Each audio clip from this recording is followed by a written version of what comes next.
Hi guys, quick video here to just go over the settings that are available in the 1Password for Windows program. If you open 1Password, you're going to see this preferences option here at the top, and that's how you're going to access your settings. So I'm going to go ahead and click that. And we're going to start with the General tab. That's going to show you information such as the location of your 1Password vault. If you've decided to sync your vault using Dropbox, that location will be in your local Dropbox folder. Otherwise, it could be in any other local location. Other options that are available in the General tab are checkboxes to scan Dropbox for password vaults, play sounds. That can be useful because after a certain period of time, your vault will automatically lock and you'll hear a sound indicating that your vault is locked and you will need to unlock it if you want to access your vault again. And an option to show the 1Password icon in the system tray. There's also this double click drop down, which basically lets you choose what you'd like to do if you double click an item in 1Password. Moving to the Security tab, you see there are a number of checkboxes here. Probably one of the more important things here is lock after X minutes of inactivity. I have mine set at 20 minutes, which I believe is the default.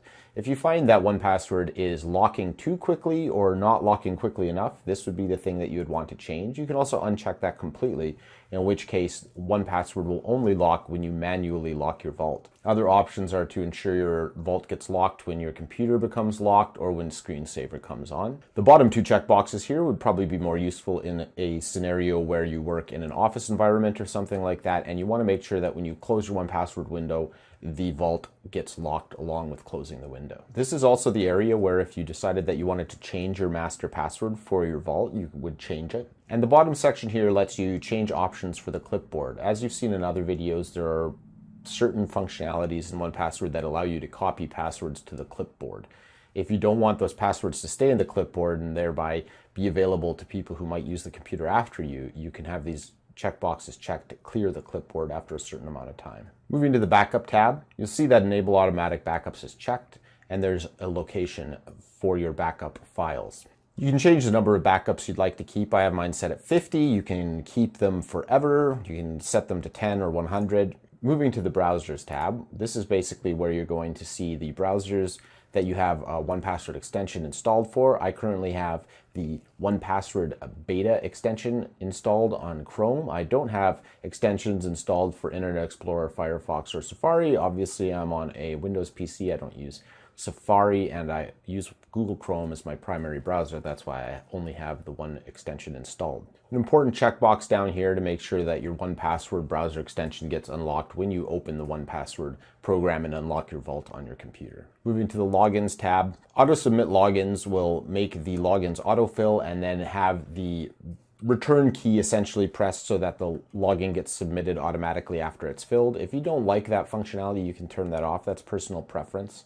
Enable multiple URLs will allow you to have multiple URLs for each login. That could be useful if you have the same login for a number of different sign-in areas on a site and you need to define different URLs for the site. And some of these other checkboxes here are relatively self-explanatory.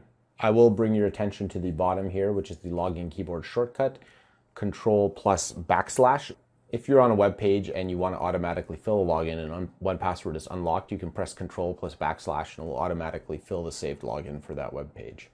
Moving on to autosave. This is the area where you can check to autosave new logins. So 1Password will detect when you're trying to log into a new website that it doesn't have a login saved for.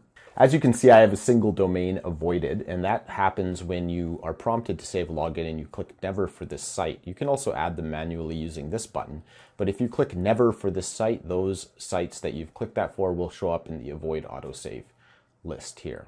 If you ever want to save a login for those sites, you can return to this list. You can click on the selection and delete that item. Moving on to the Updates tab, you see now that we can check manually for updates. The program itself checks automatically every week for updates. And if you are interested in beta versions of the software, you can check this box. Moving to the Network tab, most people will want to auto-detect proxy settings. In certain situations, you might want to manually enter your proxy settings depending upon how your network is set up and organized. Finally, we'll move on to the Warnings tab. As you can see, there are a variety of warnings here. These are some of the warning boxes that you see come up when you try to do something like auto-type a password. When those warnings show up, you can often check a box to say prevent this warning from showing up again in the future. If you do that, you'll see that these checkboxes become unchecked. Really, that's a basic overview of the preferences that are available in the 1Password program. I hope this video is helpful for some people. Please leave your comments and questions below, and thanks for watching.